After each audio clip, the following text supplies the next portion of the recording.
Hi all, ಎಲ್ಲರಿಗೂ ನಮಸ್ಕಾರ. Welcome back to my channel Vino's glimpse. ನಾನು ನಮ್ಮೆಲ್ಲರ ಪ್ರೀತಿಯ ಉನ್ನತ ಇವತ್ತಿನ ಹೊಸ ವಿಡಿಯೋಗೆ ನಿಮ್ಮೆಲ್ಲರಿಗೂ ವೆಲ್ಕಮ್ ಮಾಡ್ತಾ ಇದ್ದೀನಿ.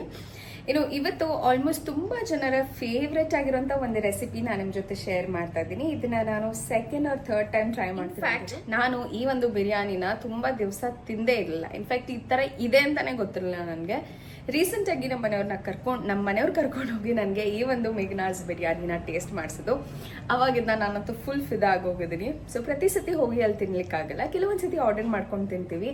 ಬಟ್ ಆದ್ರೆ ಮನೆಯಲ್ಲೇ ಮಾಡುವಂಥ ಮಜಾ ಇದೆಯಲ್ಲ, ದಟ್ ಇಸ್ ಟೋಟಲಿ ಡಿಫ್ರೆಂಟ್ ಅಂತ ಅನ್ಸುತ್ತೆ. ಸೊ ಇವತ್ತು ಕ್ವಿಕ್ ಆಗಿ ಮಾಡ್ಕೊಳ್ತಾ ಇದ್ದೀನಿ. ಅಂಡ್ ಇದು ಪರ್ಫೆಕ್ಟ್ ಅದೇ ತರ ಟೇಸ್ಟ್ ಬರುತ್ತೆ ಅಂತ ಹೇಳ್ಬೋದು. ಅಂಡ್ ಇದಕ್ಕೆ ನಾನು ಯಾವುದೇ ರೀತಿ ಬೋನ್ಲೆಸ್ ಚಿಕನ್ ಯೂಸ್ ಮಾಡ್ತಾ ಇಲ್ಲ. ರೆಗ್ಯುಲರ್ ಆಗಿ ಚಿಕನ್ ಏನ್ ಸಿಗುತ್ತೆ ಅದನ್ನೇ ತಗೊಂಡ್ ಬರ್ತಾ ಇದ್ದೀನಿ. ಅದ್ರ ಜೊತೆಗೆ ನಾನು ಇನ್ನೊಂದು ಡಿಶ್ ಕೂಡ ಮಾಡ್ತಾ ಇದ್ದೀನಿ. ಸೊ ಎಸ್, ಬನ್ನಿ ಯಾವ್ದು ಡಿಶ್ ಹೇಗೆ ಎಷ್ಟು ಕ್ವಿಕ್ ಆಗಿ ಆಗುತ್ತೆ ಅನ್ನೋದನ್ನ ನೋಡೋಣ ಅಂತ ಇದೀನಿ.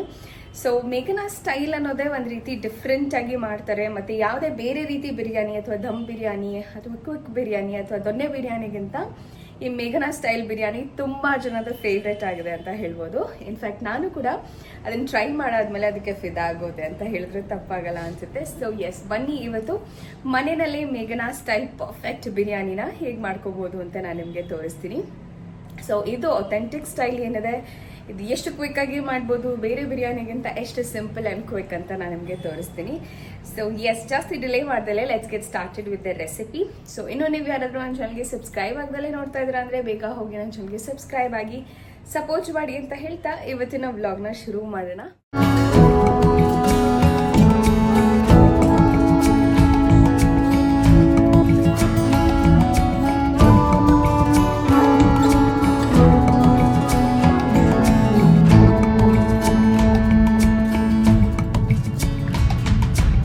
ಮೊದಲಿಗೆ ನಾನಿಲ್ಲಿ ಚಿಕನ್ನ ನೀಟಾಗಿ ವಾಶ್ ಮಾಡಿಕೊಂಡು ತೆಗೆದಿಟ್ಕೊಂಡಿದ್ದೀನಿ. ಇದಕ್ಕೆ ನಾನು ಆಗಲೇ ಹೇಳ್ದಂಗೆ ಬೋನ್ಲೆಸ್ ಚಿಕನ್ ಏನು ಬಳಸ್ತಾ ಇಲ್ಲ, ಬೋನ್ ಇರುವಂಥ ಚಿಕನ್ನೇ ಬಳಸ್ತಾ ಇದ್ದೀನಿ. ಬಟ್ ಆದರೆ ಸ್ವಲ್ಪ ಸಾಫ್ಟಾಗಿ ತುಂಬ ಮೂಳೆ ಇಲ್ಲದೆ ಇರುವಂಥ ಪೀಸ್ಗಳನ್ನ ಇಲ್ಲಿ ತೆಗೊಂಡಿದ್ದೀನಿ.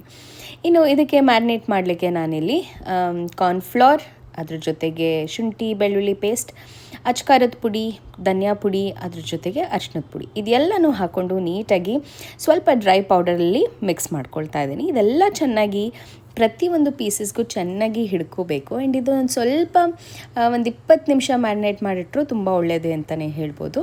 ಇನ್ನು ಇದಕ್ಕೆ ನಾನು ಆ್ಯಡ್ ಮಾಡ್ಕೊಳ್ತಾ ಇರುವಂಥದ್ದು ಒಂದು ಕಂಪ್ಲೀಟ್ ಮೊಟ್ಟೆನ ಇದಕ್ಕೆ ಬಳಸ್ಕೊಳ್ತಾ ಇದ್ದೀನಿ. ಇನ್ನು ಇದು ಮ್ಯಾರಿನೇಟ್ ಆಗಲಿಕ್ಕೆ ಬಿಡ್ತೀನಿ. ಸೊ ಮೊಟ್ಟೆ ಹಾಕೋದ್ರಿಂದ ಒಂದು ರೀತಿ ಬೈಂಡಿಂಗ್ ಚೆನ್ನಾಗಿ ಆಗುತ್ತೆ. ಕಾರ್ನ್ಫ್ಲೋರ್ ಕೂಡ ನೀವು ಸ್ವಲ್ಪ ಕಮ್ಮಿ ಬಳಸ್ಕೊಂಡ್ರೂ ನಡೆಯುತ್ತೆ, ತುಂಬ ಜಾಸ್ತಿ ಕೋಟಿಂಗ್ ಬೇಕು ಅಂತ ಏನು ಅನಿಸಲ್ಲ. ಬಟ್ ಆದರೆ ಒಂದು ಸ್ವಲ್ಪ ಜಾಸ್ತಿ ಹಾಕ್ಕೊಂಡ್ರೆ ಎಣ್ಣೆಗೆ ಇಳಿಯೋಲ್ಲ, ಹಾಗಾಗಿ ಇದನ್ನು ಮಾಡ್ಕೊಳ್ತಾ ಇದ್ದೀನಿ.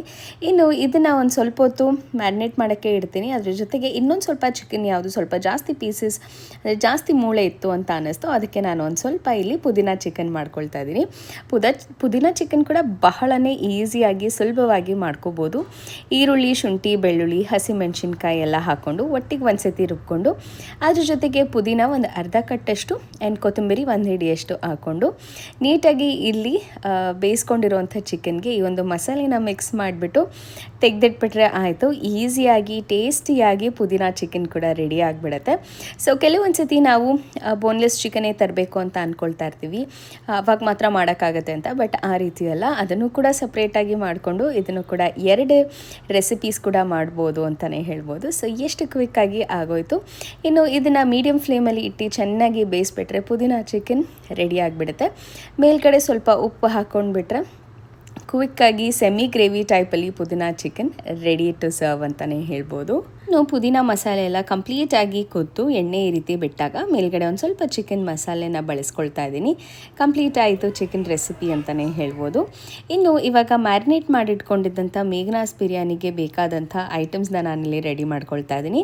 ಹತ್ತಿರ ಒಂದು 15-20 ನಿಮಿಷ ಇದು ಚೆನ್ನಾಗಿ ಮ್ಯಾರಿನೇಟ್ ಆಗಿದೆ. ಸೊ ನೋಡ್ಬೋದು, ಜಾಸ್ತಿ ಏನು ನೀರು ಬಿಟ್ಕೊಂಡಿಲ್ಲ ಮತ್ತು ತುಂಬ ಮಸಾಲೆ ಕೂಡ ಇಲ್ಲ. ಈ ರೀತಿ ಕನ್ಸಿಸ್ಟೆನ್ಸಿ ಇದ್ದರೆ ಸಾಕು. ಸೊ ಈ ಒಂದು ಚಿಕನ್ ಪೀಸಸ್ನ ಸ್ವಲ್ಪ ನಾನು ದಪ್ಪ ಸೈಜ್ಗೆ ಮಾಡಿಸ್ಕೊಂಡಿದ್ದೀನಿ. ಬಟ್ ಇದನ್ನು ಸ್ವಲ್ಪ ಚಿಕ್ಕದಾಗಿ ಮಾಡಿಕೊಂಡ್ರೆ ಎಣ್ಣೆಯಲ್ಲಿ ಬೇಯೋದಕ್ಕೆ ಈಸಿ ಆಗುತ್ತೆ.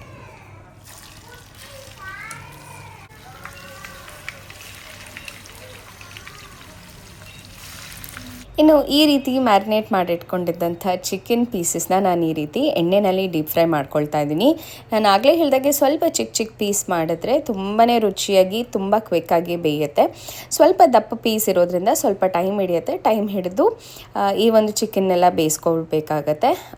ಬಿಕಾಸ್ ಎಣ್ಣೆನಲ್ಲೇ ಈ ಒಂದು ಚಿಕನ್ ಬೇಯೋದ್ರಿಂದ ಸ್ವಲ್ಪ ಟೈಮ್ ಕೊಡಬೇಕಾಗತ್ತೆ. ಆ್ಯಂಡ್ ಮಸಾಲೆನಲ್ಲಿ ಜಾಸ್ತಿ ಟೈಮ್ ಬಿಡೋದಿಲ್ಲ ಬೇಯೋದಕ್ಕೆ. ಸೊ ಹಾಗಾಗಿ ಎಣ್ಣೆನಲ್ಲೇ ಇದು ಕಂಪ್ಲೀಟಾಗಿ ಫ್ರೈ ಆಗೋದಕ್ಕೆ ಬಿಡಬೇಕು. ಇನ್ನು ಎರಡೂ ಸೈಡ್ ಕಂಪ್ಲೀಟಾಗಿ ಈ ರೀತಿ ತಿರುಗಿಸಿ ಈ ಒಂದು ಚಿಕನ್ನ ಫ್ರೈ ಮಾಡಬೇಕಾಗತ್ತೆ. ಆ್ಯಂಡ್ ಕಂಪ್ಲೀಟಾಗಿ ಬೆಂದಾದಮೇಲೆ ಇದನ್ನು ತೆಗೆದಿಟ್ಕೋಬೇಕಾಗತ್ತೆ. ಆ್ಯಂಡ್ ನೀವು ಎಷ್ಟು ಕ್ವಾಂಟಿಟಿ ಮಾಡ್ತೀರಾ ಅನ್ನೋದ್ರ ಮೇಲೆ ನೀವು ಸ್ವಲ್ಪ ದೊಡ್ಡ ಬಾಣಲಿ ಇಟ್ಕೊಂಡು ಕೂಡ ಚಿಕನ್ನ ಕಂಪ್ಲೀಟಾಗಿ ಫ್ರೈ ಮಾಡ್ಬೋದು. ಆ್ಯಂಡ್ ಇದನ್ನು ಆದಷ್ಟು ಎಣ್ಣೆನಲ್ಲೇ ಬೇಯಿಸ್ಬೇಕಾಗತ್ತೆ. ಆವಾಗ ಮಾತ್ರ ರುಚಿ ಚೆನ್ನಾಗಿ ಬರುತ್ತೆ. ಆ್ಯಂಡ್ ಆ ಬಬಲ್ಸ್ ಏನು ಕಾಣಿಸ್ತಾ ಇದೆ ಅದು ಕಂಪ್ಲೀಟಾಗಿ ಹೋಗಬೇಕು. ಆವಾಗಷ್ಟೇ ಚಿಕನ್ ಬೆಂದಿದೆ ಅಂತಲೇ ಹೇಳ್ಬೋದು. ಯಾವುದೇ ಒಂದು ಐಟಮ್ಸ್ ಆಗಲಿ, ಡೀಪ್ ಫ್ರೈ ಐಟಮ್ಸ್, ಎಣ್ಣೆ ಗುಳ್ಳೆ ಏನು ಬರ್ತದೆ ಅದು ಕಂಪ್ಲೀಟಾಗಿ ಹೋಗಾದ್ಮೇಲೆ ಅದಕ್ಕೆ ಹಾಕಿರೋವಂಥ ಐಟಮ್ಸ್ ಬೆಂದಿದೆ ಅಂತ ಹೇಳ್ಬೋದು. ಇನ್ನು ಇವಾಗ ಚಿಕನ್ ಆಲ್ಮೋಸ್ಟ್ ಫ್ರೈ ಆಗಿದೆ. ಈಗ ನಾನು ತೆಗೆದ್ಬಿಟ್ಟು ಒಂದು ಪ್ಯಾನ್ಗೆ ಸಪ್ರೇಟಾಗಿ ಇಟ್ಕೊಂಡು ಬಿಡ್ತೀನಿ. ಮತ್ತು ಇನ್ನೊಂದು ಇಬ್ಬೆ ಏನಿದೆ ಅದನ್ನು ಕೂಡ ಇದನ್ನು ಫ್ರೈ ಮಾಡ್ಕೊಳ್ತೀನಿ.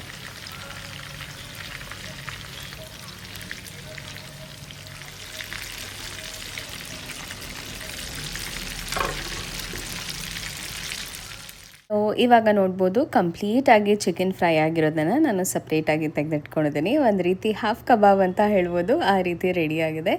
ಈಗ ನೆಕ್ಸ್ಟ್ ಒಗ್ಗರಣೆಗೆ ಏನು ಬೇಕೋ ಅಥವಾ ಮಸಾಲೆಗೆ ಏನು ಬೇಕೋ ಅದನ್ನು ನಾನು ನಿಮಗೆ ತೋರಿಸ್ತೀನಿ. ಇನ್ನು ಇದಕ್ಕೆ ನಾನೊಂದು ಪ್ಯಾನ್ನ ಇಟ್ಕೊಂಡಿದ್ದೀನಿ. ಅದಕ್ಕೆ ನಾನು ಆಲ್ರೆಡಿ ಫ್ರೈ ಮಾಡ್ಕೊಂಡಿದ್ದಂಥ ಚಿಕನ್ದು ಎಣ್ಣೆ ಏನಿತ್ತು ಅದನ್ನೇ ಬಳಸ್ಕೊಳ್ತಾ ಇದ್ದೀನಿ. ಅದನ್ನೇ ಬಳಸ್ಕೊಂಡ್ರೆ ರುಚಿಯಾಗೂ ಇರುತ್ತೆ ಮತ್ತು ಆ ಎಣ್ಣೆನ ಮತ್ತೆ ಬೇರೆ ಯಾವುದಕ್ಕೂ ಬಳಸಲಿಕ್ಕೂ ಆಗಲ್ಲ. ಹಾಗಾಗಿ ನಾನು ಇದಕ್ಕೆ ಹಾಕ್ಕೊಳ್ತಾ ಇದ್ದೀನಿ. ಎಣ್ಣೆನ ಹಾಕ್ಕೊಂಡು ಅದಾದಮೇಲೆ ಎರಡೆರಡು ಹಸಿಮೆಣ್ಸಿನ್ಕಾಯಿನ ಹಾಕ್ಕೊಳ್ತಾ ಇದ್ದೀನಿ. ಅದ್ರ ಜೊತೆಗೆ ಚಿಕ್ಕ ಚಿಕ್ಕದಾಗಿ ಚಾಪ್ ಮಾಡಿಟ್ಕೊಂಡಿರೋಂಥ 2 ದೊಡ್ಡ ಸೈಜ್ ಈರುಳ್ಳಿನ ನಾನಿಲ್ಲಿ ಬಳಸ್ಕೊಳ್ತಾ ಇದ್ದೀನಿ. ಈ ಒಂದು ಮೇಘನಾಸ್ ಬಿರಿಯಾನಿಗೆ ಯಾವುದೇ ರೀತಿ ಮಸಾಲೆ ರುಬ್ಬಬೇಕು ಮಾಡಬೇಕು ಅನ್ನೋಂಥದ್ದು ಏನೂ ಇಲ್ಲ. ಎಷ್ಟು ಕ್ವಿಕ್ಕಾಗಿ ಮಾಡ್ಕೋಬೋದು ಅಂತ ಅನಿಸುತ್ತೆ ನಿಮಗೇ. ಒಂದು ಸತಿ ಇದನ್ನು ಟ್ರೈ ಮಾಡಿ ನೋಡಿ. ಇನ್ನು ಎಣ್ಣೆ ಎಲ್ಲ ಕಂಪ್ಲೀಟಾಗಿ ಫ್ರೈ ಆದಮೇಲೆ ಈರುಳ್ಳಿ, ನಾನು ಇದಕ್ಕೆ ಜಜ್ಜಿರುವಂಥ ಶುಂಠಿ ಬೆಳ್ಳುಳ್ಳಿನ ಹಾಕ್ಕೊಳ್ತಾ ಇದ್ದೀನಿ. ನಿಮ್ಮ ಹತ್ರ ಶುಂಠಿ ಬೆಳ್ಳುಳ್ಳಿ ಪೇಸ್ಟ್ ಇದೆ ಅಂದರೆ ಅದು ಕೂಡ ಹಾಕ್ಕೊಳ್ಬೋದು. ಇನ್ನು ಪೌಡರ್ ಮಸಾಲೆ ಐಟಮ್ ಬಂದುಬಿಟ್ಟು ನಾನಿಲ್ಲಿ ಚಿಕನ್ ಮಸಾಲ ಪೌಡರ್ನ ಬಳಸ್ಕೊತಾ ಇದ್ದೀನಿ. ಅಚ್ಕಾರದ ಪುಡಿ, ಅರಿಶಿಣದ ಪುಡಿ ಹಾಗೂ ಉಪ್ಪನ್ನ ಬಳಸ್ಕೊಂಡು ಕಂಪ್ಲೀಟಾಗಿ ಫ್ರೈ ಮಾಡ್ಕೊಳ್ತಾ ಇದ್ದೀನಿ. ಟೊಮೆಟೊ ಹಾಕೋಕ್ಕಿಂತ ಮುಂಚೆನೇ ಈ ರೀತಿ ಎಣ್ಣೆಯಲ್ಲಿ ಫ್ರೈ ಮಾಡೋದ್ರಿಂದ ಮಸಾಲೆ ಟೇಸ್ಟ್ ಕೂಡ ಡಿಫ್ರೆಂಟಾಗಿ ಬರುತ್ತೆ ಆ್ಯಂಡ್ ತುಂಬ ರುಚಿಯಾಗೂ ಕೂಡ ಇರುತ್ತೆ ಅಂತ ಹೇಳ್ಬೋದು. ಇನ್ನು ಈಗ ಮಸಾಲೆ ಎಲ್ಲ ಕಂಪ್ಲೀಟಾಗಿ ಕುದ್ದಿದೆ. ಇವಾಗ ನಾನು ರುಬ್ಕೊಂಡಿರುವಂಥ ಟೊಮೆಟೊ 2 ದೊಡ್ಡ ಸೈಜ್ ಟೊಮೆಟೊ ನಾನು ಇಲ್ಲಿ ರುಬ್ಕೊಂಡಿದ್ದೀನಿ. ಹೆಚ್ಚು ಹಾಕ್ಕೊಳ್ಳೋದಕ್ಕಿಂತ ಈ ರೀತಿ ರುಬ್ಬು ಹಾಕ್ಕೊಂಡ್ರೆ ಗ್ರೇವಿ ತುಂಬ ಚೆನ್ನಾಗಿ ಬರುತ್ತೆ ಅಂತ ಹೇಳಿ ಈ ರೀತಿ ಪೇಸ್ಟ್ ಮಾಡಿ ಹಾಕ್ಕೊಳ್ಳೋ ಅಂಥದ್ದು. ಇನ್ನು ಟೊಮೆಟೊ ಎಲ್ಲ ಚೆನ್ನಾಗಿ ಕುದ್ದಿ ಎಣ್ಣೆ ಬಿಟ್ಕೊಳ್ಳೋ ತನಕ ವೇಟ್ ಮಾಡಬೇಕು. ಅಷ್ಟೊತ್ತಿಗೆ ನಾನಿಲ್ಲಿ ಕ್ರೀಮ್ನ ಬಳಸಬೇಕಾಗತ್ತೆ ಲಾಸ್ಟಲ್ಲಿ ನಾವು. ಬಟ್ ಕ್ರೀಮ್ ಇಲ್ಲ ಅಂತ ಹೇಳಿದ್ರೆ ಈ ರೀತಿ ನಾವು ಗೋಡಂಬಿ ಹಾಗೂ ಗಸಗಸಿನ ಒಂದು ಸ್ವಲ್ಪ ಬಿಸಿ ನೀರಲ್ಲಿ ನೆನೆಸಿಟ್ಟಿದ್ದನ್ನು ರುಬ್ಕೊಂಡ್ಬಿಟ್ಟು ನಾವು ಕೊನೆಯಲ್ಲಿ ಆ್ಯಡ್ ಮಾಡ್ಕೊಳ್ಬೋದು. ಇನ್ನು ಈಗ ಮಸಾಲೆ ಐಟಮ್ ಎಲ್ಲ ಕಂಪ್ಲೀಟಾಗಿ ಕುಕ್ ಆಗಿದೆ. ಇನ್ನು ಫ್ರೈ ಮಾಡಿ ಇಟ್ಕೊಂಡಿದ್ದಂಥ ಚಿಕನ್ ಪೀಸಸ್ನ ಈ ಒಂದು ಮಸಾಲೆಗೆ ಆ್ಯಡ್ ಮಾಡಿಕೊಂಡ್ರೆ ಟೇಸ್ಟಿಯಾಗಿರೋ ಮೇಘನಾಸ್ ಬಿರಿಯಾನಿ ರೆಡಿಯಾಗಿಬಿಡುತ್ತೆ ಅಂತಲೇ ಹೇಳ್ಬೋದು. ಇದನ್ನು ಮಾಡಬೇಕಾದಾಗ್ಲೇ ಅದರದ್ದು ಸ್ಮೆಲ್ ಅರೋಮಾ ಬರೋದಕ್ಕೆ ಶುರುವಾಗ್ಬಿಡುತ್ತೆ. ಕಂಪ್ಲೀಟಾಗಿ ಬೆಂದಿರೋವಂಥ ಚಿಕನನ್ನು ಈ ಒಂದು ಮಸಾಲೆಗೆ ಹಾಕಿ ಒಂದು ಒಳ್ಳೆ ಮಿಕ್ಸ್ ಕೊಡಬೇಕಾಗತ್ತೆ. ಸೊ ಈ ಒಂದು ಗ್ರೇವಿ ನಿಮಗೆಲ್ಲರಿಗೂ ಗೊತ್ತಿರೋ ಹಾಗೆ ತುಂಬಾ ರುಚಿಯಾಗಿ ಟೇಸ್ಟಿಯಾಗಿ ಬರುತ್ತೆ ಅಂತಲೇ ಹೇಳ್ಬೋದು. ಆಲ್ಮೋಸ್ಟ್ ಕಂಪ್ಲೀಟ್ ಟೇಸ್ಟ್ ಅದಕ್ಕೆ ಮ್ಯಾಚ್ ಆಗುತ್ತೆ. ಇದಕ್ಕೆ ಯಾವುದೇ ರೀತಿ ಕಲರಿಂಗ್ ಆಗಲಿ ಅಥವಾ ಟೇಸ್ಟಿಂಗ್ ಪೌಡರ್ ಆಗಲಿ ಬಳಸೋ ಅವಶ್ಯಕತೆಯೇ ಇಲ್ಲ. ಅಷ್ಟೇ ರುಚಿಯಾಗಿ ಶುಚಿಯಾಗಿ ಮನೆಯಲ್ಲಿ ಈ ರೀತಿ ಮೇಘನಾಸ್ ಬಿರಿಯಾನಿನ ಮಾಡ್ಕೊಳ್ಬೋದು. ಇನ್ನು ಈ ಒಂದು ಗ್ರೇವಿ ಕಂಪ್ಲೀಟಾಗಿ ರೆಡಿಯಾಗಿದೆ. ಬಟ್ ಫೈನಲ್ ಟಚ್ ಇದಕ್ಕೆ ಕ್ರೀಮ್ನ ಬಳಸ್ಕೋಬೇಕು. ಕ್ರೀಮ್ ಹಾಕೋದ್ರಿಂದನೇ ಅದಕ್ಕೆ ರುಚಿ ಇನ್ನೂ ಹೆಚ್ಚಾಗ್ತಾ ಹೋಗುತ್ತೆ. ನಾನು ಕ್ರೀಮ್ ಬದಲಿಗೆ ಇಲ್ಲಿ ಗೋಡಂಬಿ ಹಾಗೂ ಗಸಗಸಿನ ರುಬ್ಕೊಂಡಿರೋದನ್ನು ಬಳಸ್ಕೊಳ್ತಾ ಇದ್ದೀನಿ. ನಿಮ್ಮಲ್ಲಿ ಕ್ರೀಮ್ ಇದೆ ಅಂತಂದರೆ ಕ್ರೀಮ್ ಕೂಡ ಬಳಸ್ಕೋಬೋದು. ಆ್ಯಂಡ್ ಇದನ್ನು ಹಾಕಾದ್ಮೇಲೆ ಫೈನಲ್ ಆಗಿ ಒಂದು ಕುದಿ ಬಂದು ಆಫ್ ಮಾಡಿದರೆ ರುಚಿಯಾಗಿರುವಂಥ ಮೇಘನಾ ಸ್ಟೈಲ್ ಗ್ರೇವಿ ಇಲ್ಲಿ ರೆಡಿಯಾಗಿಬಿಡುತ್ತೆ. ಟೇಸ್ಟಿಯಾಗಿ ರುಚಿಯಾಗಿ ರೆಡಿಯಾಗಿದೆ. ಮೇಲ್ಗಡೆ ಒಂದು ಸ್ವಲ್ಪ ಕೊತ್ತಂಬರಿಯಿಂದ ಗಾರ್ನಿಷ್ ಮಾಡಿಬಿಟ್ರೆ ಗ್ರೇವಿ ಅಂತೂ ಕಂಪ್ಲೀಟಾಗಿ ರೆಡಿಯಾಗಿದೆ. ಇನ್ನು ಇದಕ್ಕೆ ಮಾಮೂಲಿ ನಾವು ಗೀ ರೈಸ್ ಹೇಗೆ ಮಾಡ್ಕೋತೀವೋ ಅದೇ ರೀತಿ ಇಲ್ಲಿ ಮಾಡ್ಕೊಂಡಿದ್ದೀನಿ ನಾನು ರೈಸ್ನ. ಆ್ಯಂಡ್ ಎಷ್ಟು ಕ್ವಿಕ್ಕಾಗಿ ಆಯಿತು ಅಲ್ವಾ ಈ ಒಂದು ಬಿರಿಯಾನಿ ರೆಸಿಪಿ. ಯಾವುದೇ ರೀತಿ ರುಬ್ಬೋ ಅವಶ್ಯಕತೆ ಇಲ್ಲ, ಕ್ವಿಕ್ಕಾಗಿ ಆಗುತ್ತೆ. ಚಿಕನ್ನ ಎಣ್ಣೆಯಲ್ಲಿ ಬಾಡಿಸ್ಕೊಳ್ಳೋದು ಅಷ್ಟೇ ಈ ಒಂದು ಟೈಮ್ ಹಿಡಿಯುವಂಥದ್ದು. ಇಲ್ಲ ಅಂತಂದರೆ 20-30 ನಿಮಿಷದಲ್ಲಿ ಈ ಒಂದು ಬಿರಿಯಾನಿ ರೆಡಿ ಆಗಿಬಿಡುತ್ತೆ. ನೀವು ಆರ್ಡರ್ ಮಾಡಿ ವೆಯ್ಟ್ ಮಾಡೋದಕ್ಕಿಂತ ಮನೆಯಲ್ಲಿ ಈ ರೀತಿ ಕ್ವಿಕ್ಕಾಗಿ ಬಿರಿಯಾನಿನ ಮಾಡಿಕೊಂಡ್ರೆ ರುಚಿನೂ ಹೆಚ್ಚಾಗಿ ಇರುತ್ತೆ, ಟೇಸ್ಟಿಯಾಗಿ ಆ್ಯಂಡ್ ಹೆಲ್ದಿಯಾಗೂ ಕೂಡ ಇರುತ್ತೆ. ಇನ್ನು ಫೈನಲ್ ಆಗಿ ಪ್ಲೇಟಿಂಗ್ ಮಾಡಲಿಕ್ಕೆ ನಾನಿಲ್ಲಿ ಆನಿಯನ್ಸ್, ಕ್ಯೂಕುಂಬರ್, ಅದರ ಜೊತೆಗೆ ಇನ್ನು ಗೀ ರೈಸ್ ಅಥವಾ ಜೀರಾ ರೈಸ್ ಅಥವಾ ಯಾವುದೇ ರೀತಿ ಬಿರಿಯಾನಿ ರೈಸ್ ನೀವು ಮಾಡಿಕೊಂಡ್ರು ಇದ್ರ ಜೊತೆಗೆ ರುಚಿಯಾಗಿ ಟೇಸ್ಟಿಯಾಗಿ ಇರುತ್ತೆ. ಇನ್ನು ಕೆಲವೊಬ್ಬರು ಇದನ್ನು ಪರೋಟ ಜೊತೆ ಕೂಡ ತಿನ್ನೋದಕ್ಕೆ ಇಷ್ಟಪಡ್ತಾರೆ. ಸೊ ಕಂಪ್ಲೀಟಾಗಿ ಈ ಒಂದು ಗ್ರೇವಿ ಟೇಸ್ಟಿ ಆ್ಯಂಡ್ ಕ್ವಿಕ್ಕಾಗಿ ಮಾಡ್ಕೊಳ್ಬಹುದು. ನೀವು ಕೂಡ ಒಂದ್ಸತಿ ಟ್ರೈ ಮಾಡಿ ನನಗೆ ಹೇಳಿ, ಪಕ್ಕಾ ಮೇಘನಾ ಸ್ಟೈಲ್ ಬಿರಿಯಾನಿ ನಿಮ್ಮ ಮನೆಗೂ ಸಿಗ್ತಾ ಅಂತ ಹೇಳಿ. ಇನ್ನು ಇದನ್ನು ಮಾಡಿದ್ದು ನಮ್ಮ ಮನೆಯವ್ರಿಗೆ, ಬೈರವ್ಗೆ ಎಲ್ಲರಿಗೂ ತುಂಬ ಇಷ್ಟಪಟ್ಟು ತಿಂತಾರೆ ಅಂತ ಹೇಳ್ಬೋದು. ಕಂಪ್ಲೀಟ್ ಪ್ಲೇಟಿಂಗ್ ಆಗಿದೆ. ಇವತ್ತಿನ ಡಿನ್ನರ್ ಸಖತ್ತಾಗಿ ಬ್ಯಾಟಿಂಗ್ ಮಾಡ್ತೀವಿ. ನೀವು ಕೂಡ ಒಂದ್ಸತಿ ಟ್ರೈ ಮಾಡಿ ಅಂತ ಹೇಳ್ತಾ, ಇವತ್ತಿನ ರೆಸಿಪಿ ಇಷ್ಟ ಆಗಿದ್ರೆ ಖಂಡಿತವಾಗಿಯೂ ಲೈಕ್ ಮಾಡಿ. ಹಾಗೆ ಯಾರಿಗೆ ಮೇಘನಾಸ್ ಬಿರಿಯಾನಿ ಇಷ್ಟ ಇದೆಯೋ ಅವ್ರಿಗೆ ಈ ಒಂದು ವಿಡಿಯೋನ ಶೇರ್ ಮಾಡಿ ಅಂತ ಹೇಳ್ತಾ ಮತ್ತೆ ಸಿಗ್ತೀನಿ ಮುಂದಿನ ವಿಡಿಯೋದಲ್ಲಿ. ಅಲ್ಲಿವರೆಗೂ ನಮಸ್ಕಾರ, take care, love you all and bye.